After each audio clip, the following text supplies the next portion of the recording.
Hello and welcome to the SciFirst MovieTalk episode. So in this episode I'm discussing Disney's 2022 original science fiction animated adventure Strange World, as directed by Don Hall, who brings us Disney's 61st such animated classic, dependent as always on what your take is actually on what constitutes such a classic indeed.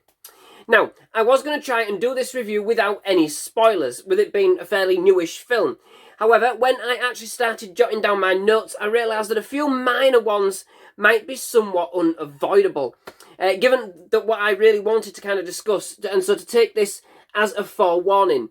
There will be some mild spoilers in this review, so if you don't want to hear specific details about the film, then please do switch off now. But as always, please do return and let me know what you thought of the film once you've had a chance to check it out.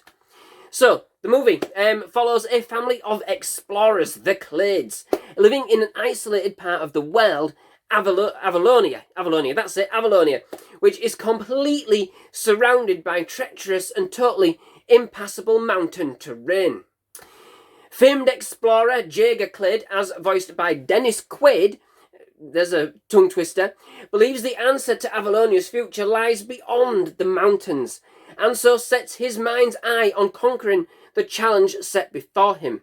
Only his son, as voiced by Jake Gyllenhaal, believes Avalonia's future lies with a more agricultural option, looking for a more settled life, less the grand adventure. After Jaeger and Searcher went their separate ways, Searcher being Jaeger's son, I forgot to mention that, some 25 years ago, Searcher now has made a life and a family for himself as a farmer of the land's power source, Pando, a form of electric sprout, which has come to kind of power the whole nation and kind of fast forward their technological advances. However, Pando starts to decay, with the only answer being right at the heart of the plant's root system, deep within the interior of Avalonia itself, deeper than anybody has ever dared to go before. And indeed, you guessed it, Searcher, being the resident Pando expert, is tasked with mounting an expedition to find out the cause of Pando's demise. And so then we set forth with the Quaid family on a wondrous and often perilous journey into the very heart of Avalonia. With just more than a few surprises along the way, we come across all manner of fantastic life forms that may just have a deeper connection to the survival of Avalonia than at first they might actually seem.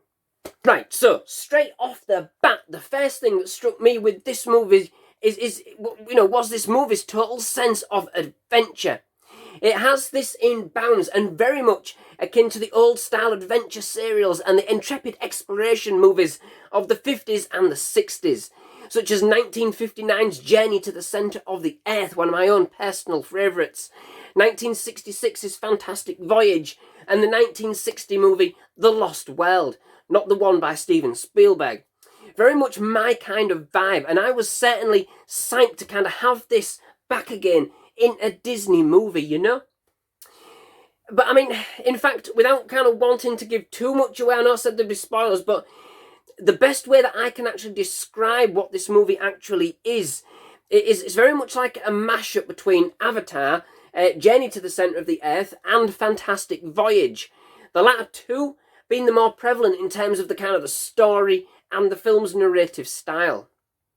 I must admit, I do love these kinds of films, the sense of exploration, the unknown around every corner, all in our own backyard, so to speak. Something about it all just really gels, and this aspect of the film, I thought, did a really decent job at kind of reigniting that spark, that sense of wonder and spectacle such a film like this can actually provide.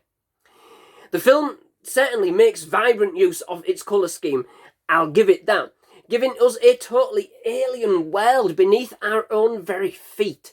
A living, thriving ecosystem, all of its own kind of, that's almost beyond imagination. Certainly a playground suited somewhere between, or situated, shall we say, somewhere between science fiction and fantasy. It does try to kind of examine technological advancement and dependence as part of its key themes, how technology has both advanced and held back elements of society, how one reaction, however seemingly positive, will most certainly have a drawback and a detrimental action somewhere else. The thing is, for me, it can be somewhat contradictory, and its messages get a little lost in the subtext. It tries a little too hard to preach, but never really follows through with any of its promise. From a technological standpoint, the Avalonians find a renewable and green source of energy. Yet this still comes at a price. A price, in fact, that ends up being too much and could actually see the destruction of Avalonia rather than being its actual saviour. Then the movie teaches us about synergy, symbiosis, being, between all living things, achieving a balance, but then never seeks to really utilise this message in context with the technology itself. It's a little bit anti in that respect. A discovery of such green energy would be a blessing, right? Achieving a balance would be essential. I can't argue that. However, the movie sends us a weird kind of message in this respect, seemingly all or nothing in the end, and with a fairly anti-tech sentiment. It feels like it's trying to, dip its toes, is what I would say, into kind of a number of different themes, but it's kind of scared of getting its feet wet, and this also follows with its efforts with diversity. It tries, probably harder than any other movie Disney has produced to date, and especially as part of its classics range. And in this, it takes steps in the right direction. But everything in this respect just kind of feels a bit laboured, to the point of being forced for simply the sake of it. We do have an openly gay character, and I believe the very first in a Disney Classics movie, so absolutely fantastic for that. And so please, when I say this, do not get me wrong. I think, as I said, absolutely fantastic. However, what actually transpires on film has little point other than to prove a point, perhaps, to say that we did and then tick a box. Characters are kind of introduced to serve that purpose alone and then seemingly disposed. That, if you're going to do it, and the family dynamic isn't really that much less awkward as well. Sweet, but slightly missing that kind of emotional connection that's needed. Disney are learning, taking note, but as usual, they almost feel like a generation behind everybody else, not really kind of getting a grasp on their audience or the times, which are indeed moving faster than the studio has traditionally been able to cope with. They really do need to kind of make things feel less of a tick box exercise and more inclusive of the story. I think that's what I'm trying to get at, to kind of really be genuinely inclusive and forward thinking, as they want people to believe that they are. All this aside, that is my gripes, but all this aside, it is certainly a beautiful experience to watch this world unfold as it reveals its mysteries, its magic, and its splendour. But indeed, if all but a bit weird at times, It's a bit of a welcome old school adventure, full of daring deeds and heroics. A perfect jumping point for an inquisitive youngster, for sure, I loved it personally because I love all that 1950s, 1960s exploration, exploitation. So I'm somewhat biased, and that's what this film was based on. Does the movie fly on its own merits? Well, it's probably average fare when all's said and done. The absolute die-hard Disney fan in our household thought it was meh, So, two sides of a distinctly different coin. I'm just not sure that it really connects with its audience. It covers the generations, but not quite getting any really on point. We've got the grumpy, narrow-minded patriarch, the middle-aged, embarrassing, overcompensating father, the naive teen still looking for adventure in their life, but mostly missing the mark with any kind of real dynamic. Overall, Strange World certainly lived up to its name's sake, bringing a fun and vibrant world to life with an old world yet fantastical feel.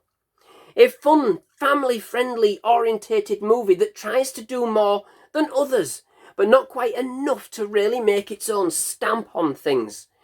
Trying perhaps too hard to force a number of elements rather than just kind of letting them progress naturally through the story. Sort of like Avatar for beginners. This is an amazingly vibrant creation. Definitely one to kind of fuel the imagination. A total creature feature with a real kind of spirit of adventure that takes on new depths as we explore this subterranean labyrinth that has been laid out in all of its splendour.